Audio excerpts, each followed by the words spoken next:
Alright, my Beardos and Weirdos, before we get started, I'm going to be discussing tree facts, so stick around for some tree facts, watch the ads, I'll explain why. Hello, my Beardos and Weirdos. OneTopic here, and today we're taking a look at hashtag Team Trees. This is an excellent cause that is getting a lot of attention by other individuals on YouTube right now.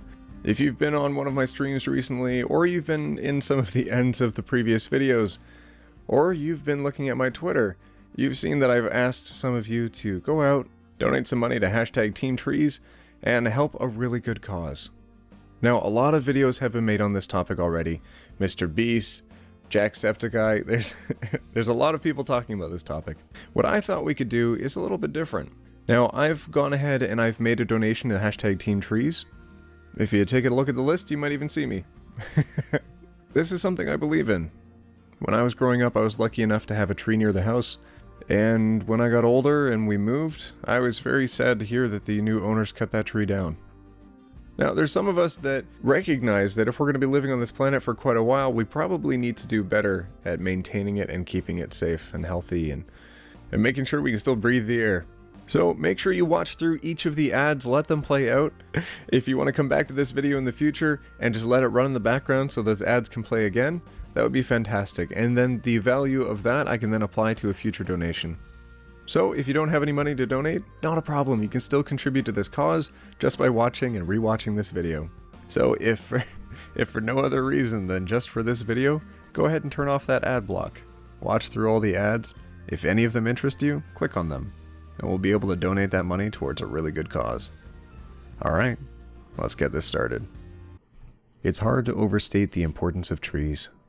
Their debut more than 300 million years ago was a turning point for the Earth, helping transform its surface into a bustling utopia for land animals. Trees have fed, housed, and otherwise nurtured countless creatures over time, including our own arboreal ancestors. Modern humans rarely live in trees, but that doesn't mean we can live without them. About 3 trillion trees currently exist, enriching habitats from old-growth forests to city streets. Yet, despite our deep-rooted reliance on trees, we tend to take them for granted. People clear millions of forested acres every year, often for short-term rewards despite long-term risks like desertification, wildlife declines, and climate change. Science is helping us learn to use trees' resources more sustainably, and to protect vulnerable forests more effectively. But we still have a long way to go. Earth now has 46% fewer trees than it did 12,000 years ago, when agriculture was in its infancy. Yet, despite all the deforestation since then, humans still can't shake an instinctive fondness for trees. Their presence has been shown to make us calmer, happier, and more creative, and often boost our appraisal of property value. Trees hold deep symbolism in many religions, and cultures around the planet have long appreciated what a walk in the woods can do. We still periodically pause to honor trees, with ancient holidays like Tu Bishvat, as well as newer tributes like Arbor Day, the International Day of Forests, or World Environment Day. In hopes of helping that spirit linger longer throughout the year, here are a few lesser-known facts about these gentle, generous giants. These range from Aberrima abati, a vulnerable limestone-bound tree found only in the Dominican Republic, to Zygophyllum kashgaricum, a rare and poorly understood tree native to China, Kyrgyzstan.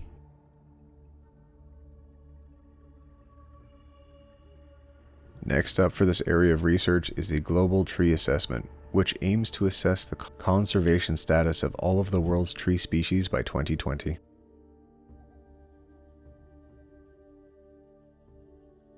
More than half of all tree species exist only in a single country. Aside from quantifying the biodiversity of trees, the 2017 census also highlights the need for details about how those 60,065 different species live. Nearly 58% of all tree species are single-country endemics, the study found, meaning that each one naturally occurs within the borders of a single nation. Brazil, Colombia, and Indonesia have the highest totals of endemic tree species, which makes sense given the overall biodiversity found in their native forests.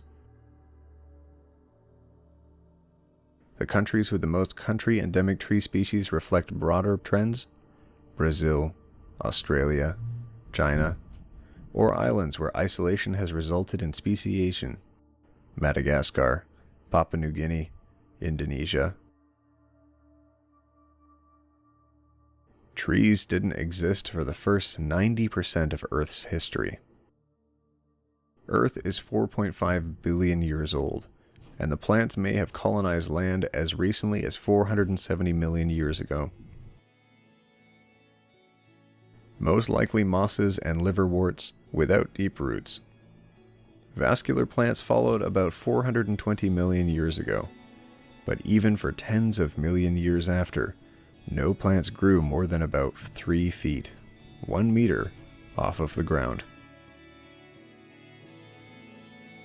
Before trees, Earth was home to fungi that grew 26 feet tall.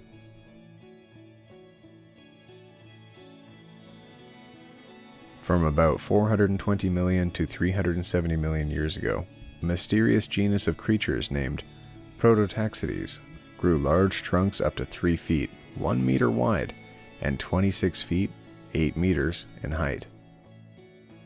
Scientists have long debated whether these were some kind of weird ancient trees, but a 2007 study concluded they were fungi, not plants. A 6-meter fungus would be odd enough in the modern world, but at least we are used to trees quite a bit bigger. Study author and paleobotanist C. Kevin Boyce told New Scientist in 2007. Plants at that time were a few feet tall, invertebrate animals were small, and there were no terrestrial vertebrates. This fossil would have been all the more striking as such a diminutive landscape. The first known tree was a leafless, fern-like plant from New York. Several kinds of plants have evolved a tree form, or arborescence, in the past 300 million years or so. It's a tricky step in plant evolution, requiring innovations like sturdy trunks to stay upright and strong vascular systems to pump up water and nutrients from the soil. The extra sunlight is still worth it, though, prompting trees to evolve multiple times in history, a phenomenon called convergent evolution.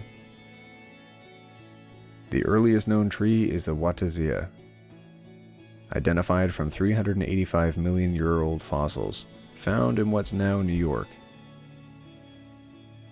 Part of a prehistoric plant family thought to be ancient ancestors of ferns, it stood 26 feet, 8 meters tall, and formed its first known forests. It may have lacked leaves, instead growing frond-like branches, with branchlets resembling a bottle brush. It wasn't closely related to tree ferns, but did share their method of reproducing by spores, not seeds. Scientists thought this dinosaur-era tree went extinct 150 million years ago, but then it was found growing wild in Australia. During the Jurassic period, a genus of cone-bearing evergreen trees now named Wallemia lived in supercontinent Gondwana. These ancient trees were long known only from the fossil record, and were thought to have been extinct for 150 million years, until 1994, when a few survivors of the species were found living in a temperate rainforest at Australia's Wallemia National Park. That species, Wallemia nobilis, is often described as a living fossil. Only about 80 mature trees are left, plus some 300 seedlings and juveniles. And The species is listed as critically endangered by the International Union for Conservation of Nature.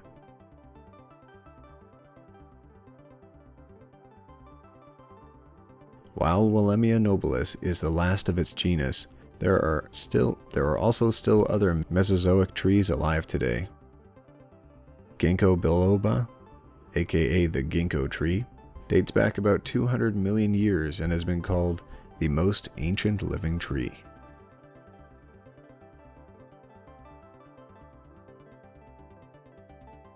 Some trees emit chemicals that attract enemies of their enemies.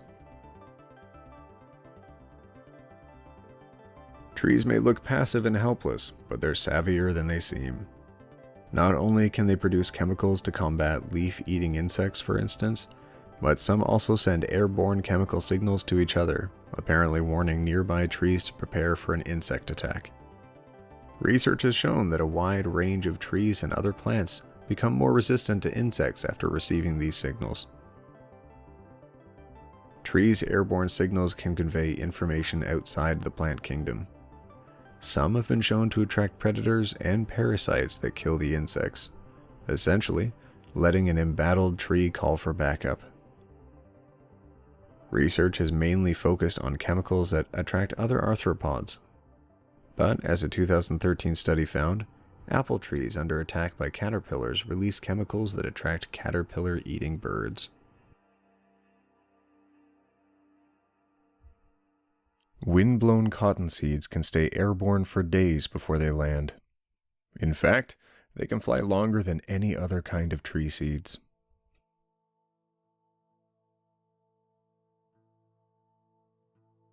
The rings in a cut tree don't just reveal its age. They can also show signs of environmental changes. Like a volcanic eruption or severe attack on Earth, the seeds sprouted and grew.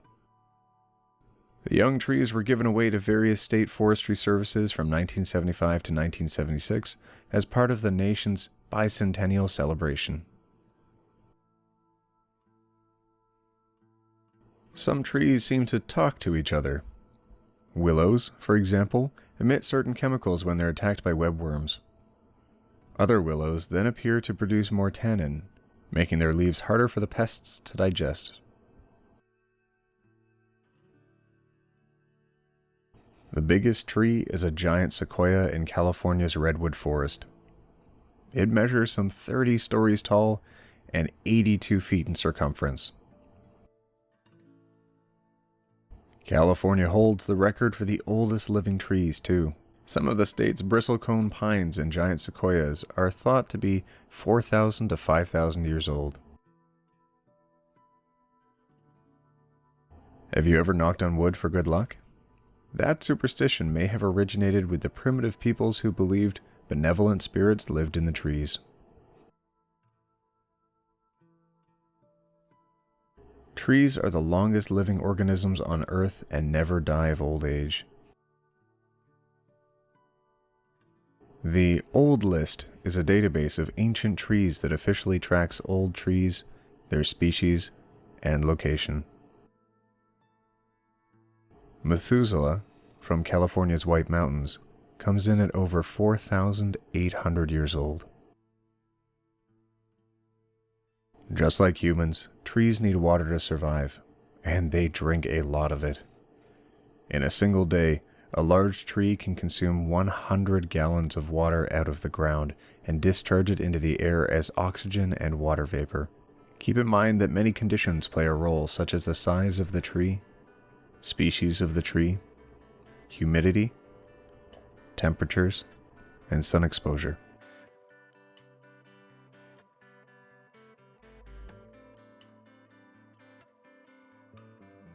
Strategically planting trees and shrubs can save you 25% on your energy bills. Not only do they provide shade in the summer, but serve as a windbreak in the winter too. Moon trees were grown from seeds taken to the moon in early 1971. After orbiting the Earth with the Apollo 14 mission, these tree seeds returned to Earth and were germinated by the Forest Service. After being planted with their Earth-bound counterparts, these seedlings showed no discernible difference after 20 years of growth. Trees are able to communicate and defend themselves against attacking insects. Scientists have found that trees can flood their leaves with chemicals called phenolics when the insects begin their raid. They can also signal danger to other trees so they can start their own defense.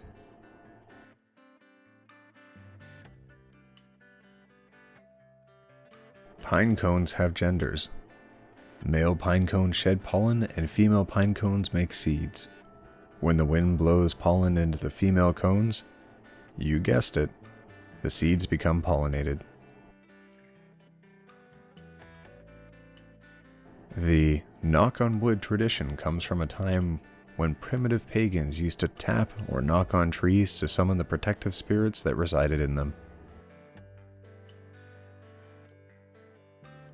A tree can absorb as much as 48 pounds of carbon dioxide each year and can sequester 1 ton of carbon dioxide by the time it reaches 40 years old. It is estimated that the United States forests absorb about 10% of the country's CO2 emissions each year. Trees can help you find your way if you get lost in the woods. In northern temperate climates, moss will grow on the side of the tree trunk where there is more shade. Also, a tree's rings can help point you in the right direction too. If you're in the northern hemisphere, you can see the rings of trees grow slightly thicker on the southern side since it receives more sunlight. In the southern hemisphere, the opposite is true, with the rings being thicker on the northern side.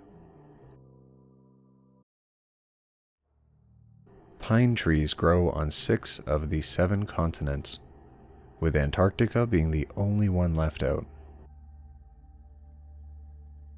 Trees lower air temperature by evaporating water in their leaves. If a birdhouse is hung on a tree branch, it does not move up the tree as it grows. Trees improve water quality by slowing and filtering rainwater and protecting aquifers and watersheds. The different parts of a tree grow at different times throughout the year. Typically, most of the foliage growth happens in the spring, followed by trunk growth in the summer and root growth in the fall and winter.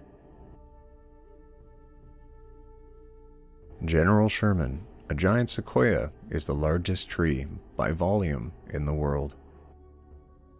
Standing at 275 feet, 83.8 meters tall, with 52,000 cubic feet of wood, 1.486.6 meters. Leaves appear green because chlorophyll absorbs red and blue light energy, causing the green energy to bounce off of the leaf surface.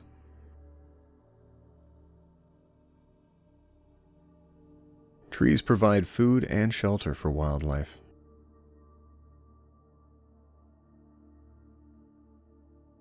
In one day, one tree can lift up to 100 gallons of water out of the ground and discharge it into the air.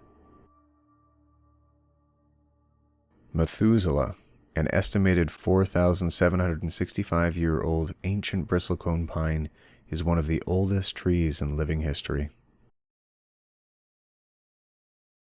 Tree-shaded surfaces can be 20 to 45 degrees Fahrenheit, 11 to 25 degrees Celsius, cooler than surfaces in the direct sunlight, helping homeowners reduce summer cooling costs and winter heating costs. Consumers have a 12% higher willingness to pay for goods and services in retail areas that have streetscape greening, such as street trees and sidewalk gardens. Dendrochronology is the dating and study of annual rings in trees. Trees reduce stormwater runoff by capturing and storing rainfall in the canopy and releasing water into the atmosphere through evapotranspiration. Alright, my Beardos and Weirdos, thank you for listening to this video. Thank you for letting the ads play. If you haven't had a chance to check out #TeenTrees, go and check it out. It's a really good cause. It's one that I've donated to, and these people on screen have also donated to. I want to see how many trees the One Topic at a Time community can plant together. This is our current running tally. I look forward to updating it in about a month or so. Alright, my Beardos and Weirdos, we'll see you in the next one, where we take it one topic at a time. Roll that outro.